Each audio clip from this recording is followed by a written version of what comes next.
Righto. I don't really have time to piss about with this car anymore. I need to get jobs done and out to get some money in, but Captain is...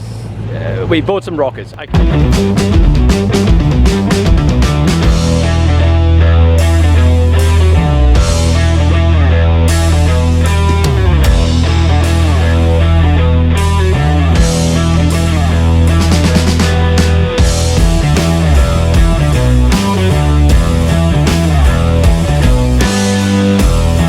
Okay, so they're 1.6 offset rockers. Leith's going to explain to you in a second the benefit of a 1.6 offset rocker. It gives you more duration. So instead of putting a cam in, it gives you a small cam. It's already got a cam in it, but okay, so this is what she sounds like now anyway. Okay. It was a lot lumpier, this car, but then I had to have I wanted, when the exhaust system got done, I wanted a pipe in between, like an X system or a H pipe, which then joins the two 4-cylinder banks together and takes away a lot of the chop. So if you want a lot more chop, you just run one pipe that side and one pipe that side and don't run the cross. You lose a little bit of down bottom. A little bit of torque, but yeah, okay. So, rockers. Leith's going to explain to you why you would run a 1.6 rocker instead of what's a standard rocker? 1.5 is standard. Hang on, what we'll do is we'll turn this off, because this will drive people up the wall. Well, it drives on the road, not the wall. Alright, so.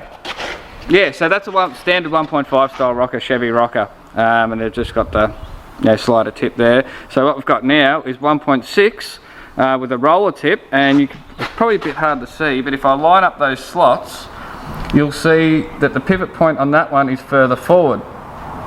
So that's what gives you a difference in the ratio. So by the time that one pushes, the cam pushes that the same amount as what it would on that one, that tip is actually pushing down further. So it's going to change it from about 450 lift to about 480 lift, which will just give it a little bit more of a bit of a lopey idle, and it will make a little bit more horsepower. If you're going for torque, you go a bit more duration, but rollers, the different ratio does not affect the duration at all, only affects the amount of lift.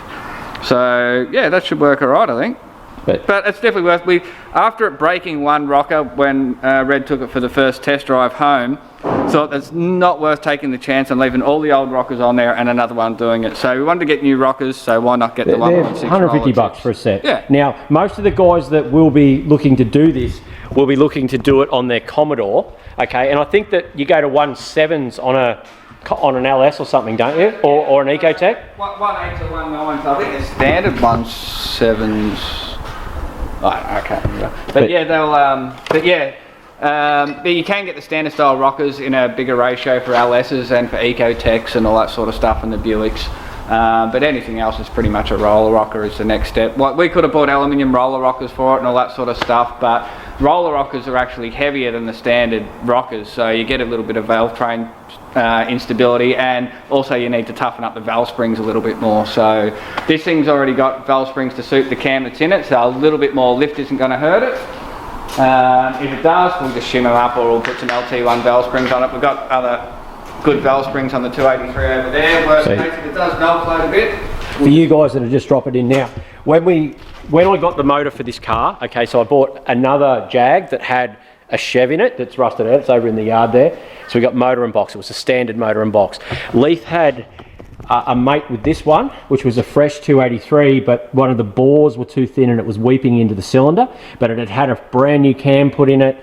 So valve springs. That thing there had actually rusted out that much in the water jacket, so it was only about 40 thou bore wall left, because all the rust had just scaled up, and when we washed the block out, it just rust particles pouring out of it everywhere. So the walls were actually too thin, and one had actually rusted all the way through into the bore itself. So that it was a good little 283. It went like a shower of shit, but we just couldn't keep it cool. But that gave us an aluminium Edelbrock manifold, the cam. I think it had a new water pump on it. It had a lot of good gear on it. To buy that motor as a non-runner and not repairable was worthwhile to turn the Jag 350 Chev into an all-round better engine. But anyway, all right, so Leith's going to get into fitting these rockers up. We'll drop in along the way and show you what he's doing. Tomorrow, I'm taking the car to Toowoomba with Nicole.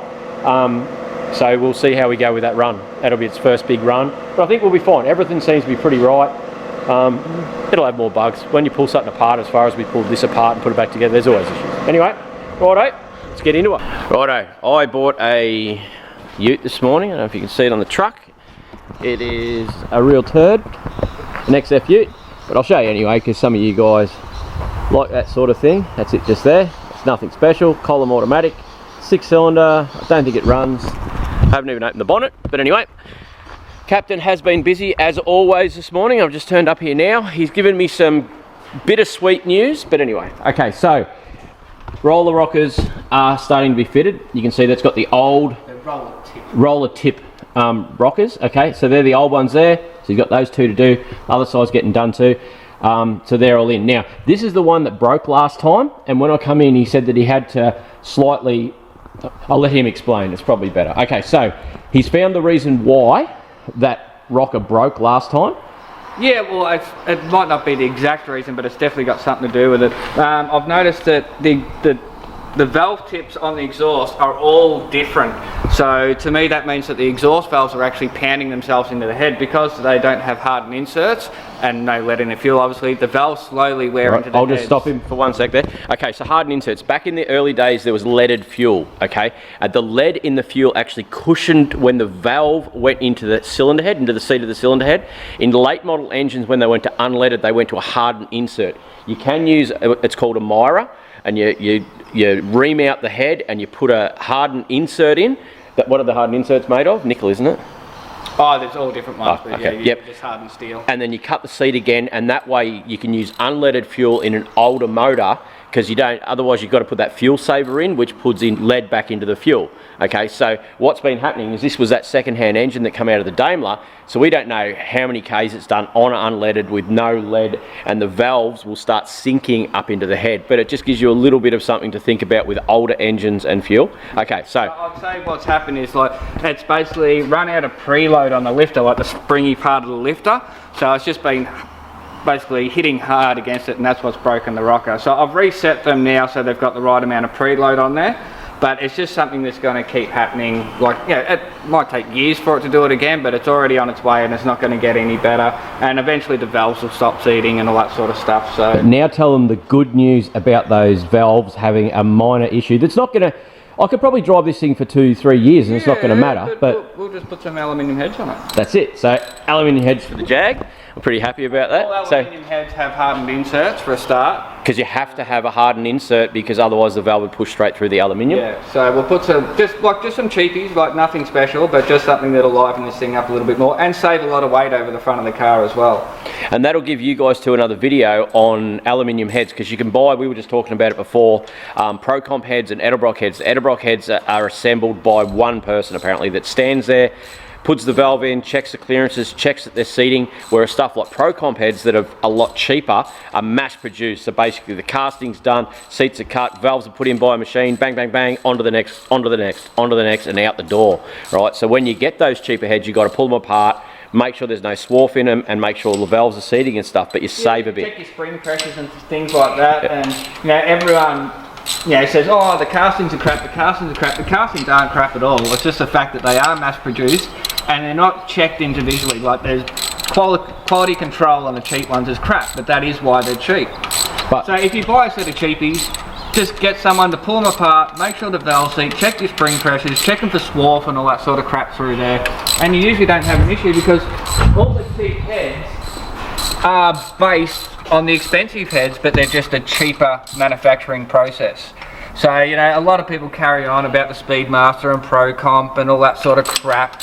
They aren't actually that. They're a pretty good casting in the ports and in the chambers and stuff like that, but it's just the way they're assembled. So, and we don't need anything special for this anyway. No. It's basically just to replace what's on here. I'd hope that it'd give me a touch more performance and perhaps a little bit better fuel economy. I'll work out the fuel economy when we go on our run tomorrow. Well, we'll get some with smaller chambers as well, so we can up the compression a little bit as well, because this thing would be lucky to have like 8.5 to 1. So if we get some aluminium heads with a smaller chamber, we can bump it up to at least 9.5, 10 to 1, yep. Something like that. Yep. And that way it'll have a crankier note as well, because more compression is will sound crankier. So there's goods and bads in everything. It sucks a little bit that the heads are worn, but it's also good because we get some aluminium heads.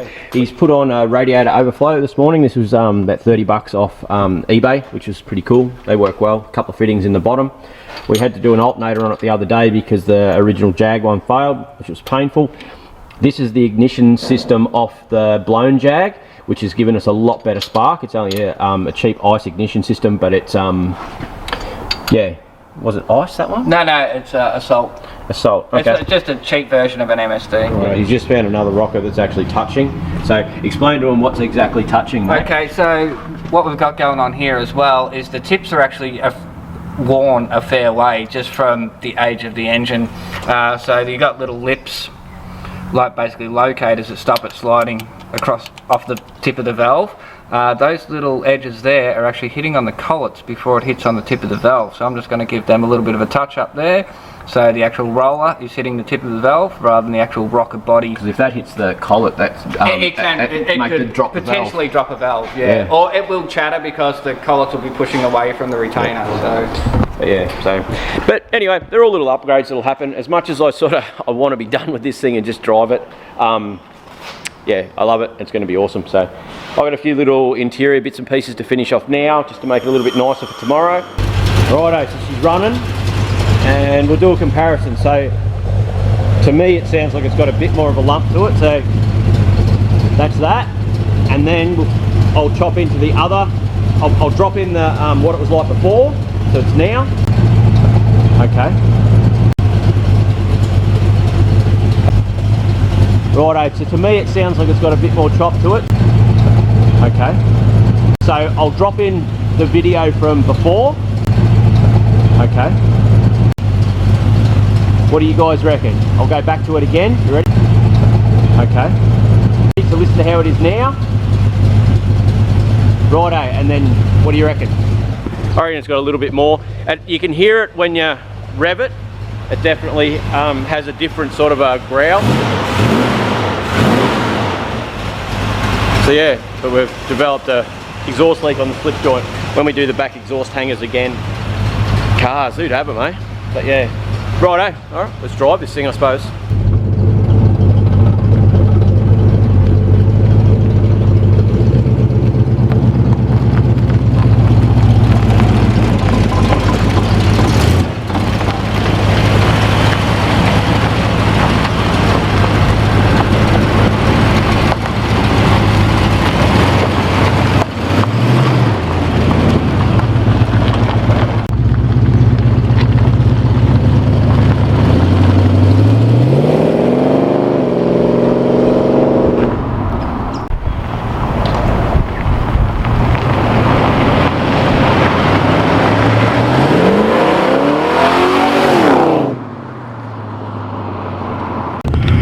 Righto, let's go see what she's going to do. She definitely sounds good, I'm pretty happy.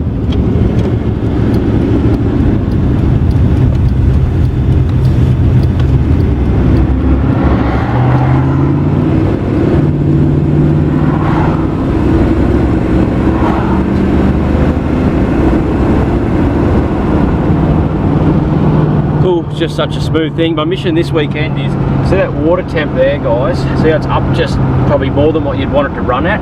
The engine doesn't seem to be running hot, but I've got the, we can actually test it now I suppose when we get back. I've got the two different heat gun things in the back, so we'll just check to see if the radiator's blocked with our thermal one and see what the engine's actually running at. So, but yeah, it doesn't boil or anything, and putting that catch can on, the recircling thing.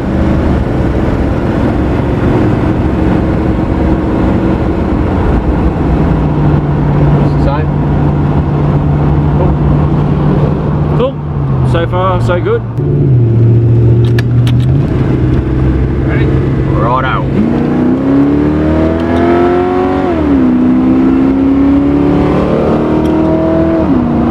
Yeah, buddy. That's good, yeah. For something with worn out heads and a worn out motor, it's just the converter. It accelerates quite a bit harder now. Like it actually pulls the front up. Yep. It wasn't doing that before. I just love it. It's such a cheap build, guys, that anyone can do. Like second-hand stuff, clean it up, sort it out. put it in, and away you go. It's not just a massive, you know, it's not a person with a big wallet building a car. That temp gauge is terrible, but we're going to test that in a minute. We'll get our thermal gun out when we get back in a sec.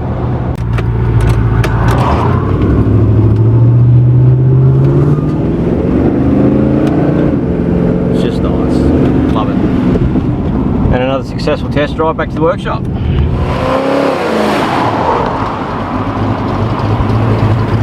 Righto, I've got to wash this and clean this today. A few more interior bits to do. I've got to fix this passenger seat, and Leith just gets it more dirty. Loves it. Well, you said you're going to wash it. Righto, so what's it pulling up on the screen?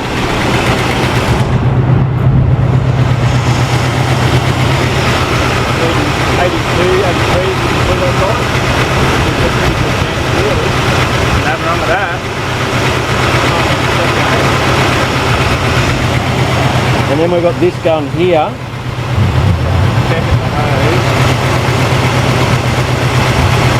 That's good. 60, that's there.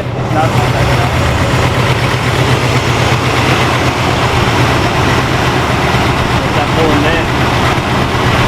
58, that's on 534 at the bottom of the radiator. Alright, so the radiator's working, so it's just between the temp gauge, the sender that's in the Chev, the gauge that's in the car not playing the game together, and just gives me a hot reading because, yeah, there's nothing. 71 on the tank, 72 on the tank. Yeah, so it seems good. You see on this screen here, it's going at evenly heated all the way across the radiator.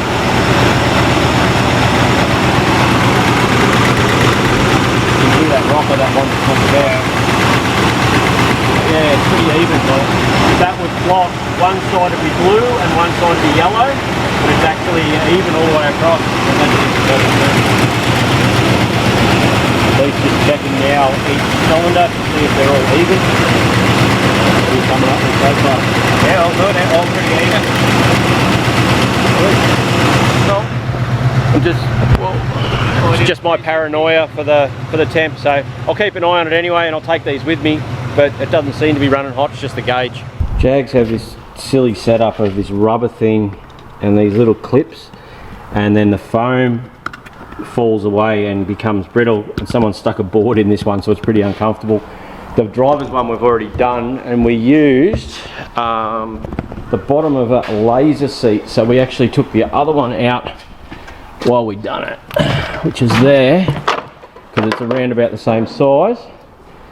I'll mark that out and get my bread knife out, and my electric bread knife, and cut the foam to fit in there. The driver's seat come up really well. I've got to pull it out. At the back, it's got a little bit too much, so I'm just going to chop the back section out of that eventually on the drivers to make it perfect. But yeah, sort the passenger one out now. Yeah, so bread knife, just a normal one, Kmart. It just cuts through the foam, not the steel though. There's actually a steel rod in there I've got to pull out. But so what I'm going to do is trim this down to somewhere near size, and then just look at that. Trim it down to somewhere near size, and then jam it in there. Put the rubber thing back on with some extra clips and cable ties and stuff, and then yeah, push her in. It should be mint. Running into that 50-year-old car problem where got a few of these clips to work, but then these are all pulled through. So we've got some seat belt, and we screwed the seat belt. So we're going to put another one here and another one right at the back there, and then that'll be that. I just sat in it then. It doesn't feel too bad. It's a lot better than the board under you. But 50-year-old car problems, and I don't want to go spend thousands of dollars on trimming. That'll be perfect. Never know the difference. It's not a car we're selling, so it's not a major concern. Right, I had 3 more jobs to do, but it might have to be Monday now. I'm gonna go clean this, and yeah, mint, I hope. It's been a long time coming, this car, guys. I'm telling you, just finding parts for it, and yeah, like, it's not a perfect car, but it's something anyone can build if you just collect bits of shit from here and there. Paint's not perfect, but it's shiny. Love it. It's just awesome. Like, it's, yeah, it's just come up so well. Yeah, I hope this is the sort of car I hope inspires you guys to see you can just build anything. It doesn't have to be a big dollar car. And I've got cars that are worth a lot more than this, but this is what I want. So just because someone else doesn't like what you want, it doesn't mean you shouldn't build it. You just got to enjoy it. Righto guys, first big test drive over to Toowoomba today in the Jag. So she's washed, she's clean. I'm pretty happy with how it actually came up with the wash. We're still going to slice and buff this thing, but it's come up good. So full shenanigans, 2 girls, Nicole. Neryl's getting a bloody earring, and it's one that goes up the top there so it doesn't heal up and hurts a lot, so that's going to be awesome. Yeah, so she's going to become a pirate today, because earrings are for poofters and pirates, aren't they? So, and she's a girl, so it makes her a pirate, I suppose. But there you go, righto. Alright, I would do a one of those bloody cold starts they do on YouTube, but I find it to be absolutely fucking ridiculous, and why would you want to hear a carbureted bloody big V8 run rough when it's cold? Anyway, alright, let's get this thing started. Cross your fingers, see how we go. Righto, so I fueled it up. It doesn't sit too low, full car load. Like it hasn't dropped it that far, so I'm pretty happy about that. The exhaust is knocking a bit, we knew about that though. So yeah, it's about the worst thing so far. Fuel gauge works, but I've filled up the tank. I've filled up one side anyway, and we'll see how much fuel it uses. So when we get over to Toowoomba, I'll fill it back up and just see what sort of fuel economy it gets.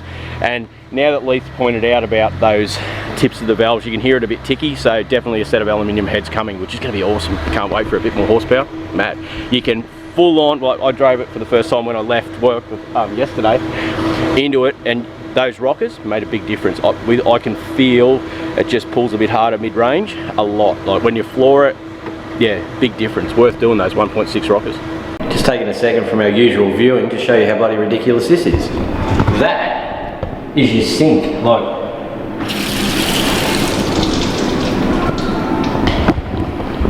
sorry, anyway, back to what we're doing. Righto, so we're here about to do this earring with Narylee, and I think the difference between like when you get it done, whether you're a poofter or a pirate, is whether when it goes through you go ah, or whether you go ooh. So I think that's how we tell. Let's see what she is. You guys remember Narylee, don't you? This is my youngest from the Uluru videos. She's about to get one up this side. Yes? No? Yeah. Yep. She's shy. See, really shy, this one. Rightio, they wouldn't let me film in there because they just wouldn't. But anyway, so I heard a little R, so she's definitely a pirate. Yeah. Righto, so the Jag went well on the weekend, but being its first drive, it had a few issues. And that's the problem you have pulling cars apart and putting them back together.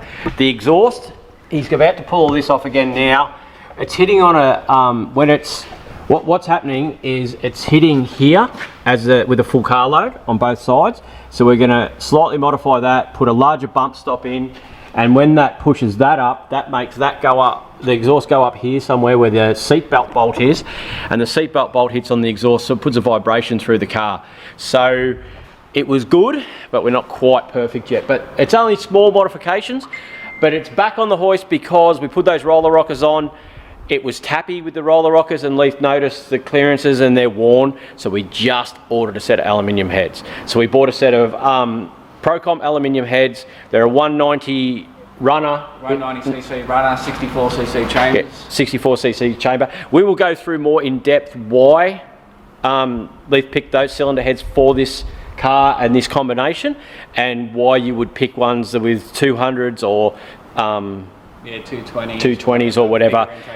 Yeah, for yeah, you know, different cams and stuff for different applications. We'll actually go through and assess those Procom heads as well. Some people don't like them because they're cheap.